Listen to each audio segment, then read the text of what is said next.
Eelmise sajandi 20. aastate alguses on Tallinnas peamine mängupaik Tiigiveski väljak, praeguse Tallinna kergejõustikuhalli, Kalevi spordihalli ja kõrgendikul paikneva Ida-Tallinna Keskhaigla vahel asuval maa-alal. 1923. aastal avatud Kalevi staadion praeguse Viru keskuse kohal toob rahvusvahelised matšid ja kodumaa suuremad võistlused Tiigiveskilt ära.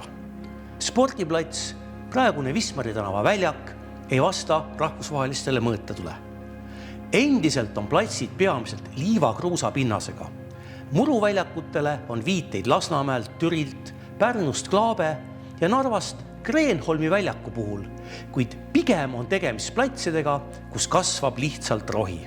1925. aastal valmib Eesti esimene arvestatav murukattega väljak. Tallinna jalgpalliklubi ehitab selle Kadriorgu mere äärde praeguse Narva maantee ja Bensiini tänava nurgal. Staadionil on ligi 4000 iste ja umbes 6000 seisukohta.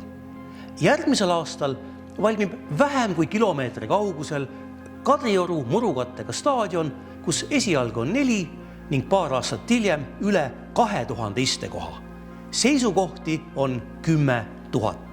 Kadrioru staadionil valmib 1927. aastal esimene ehk alumine liivapinnasega harjutusväljak.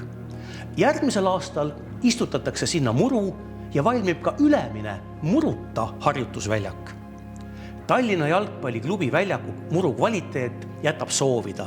Seal peetava ainsa Eesti maavõistluse järel kirub Soome koondise kapten Niilo Koskinen, et see on kartulipõld, kuhu te meid, soomlasi, mängima veate. Kadrioru staadioni muru on kvaliteetne. Mujal Eesti linnades rajatakse vaadeldaval perioodil samuti uusi staadione ja väljakuid. Neile külvatud muru kvaliteet kõigub, sõltudes hooldusest või selle puudumisest. Võib öelda, et kohalik tippjalgpall kolib ajapikku liivakruusa väljakutelt murule.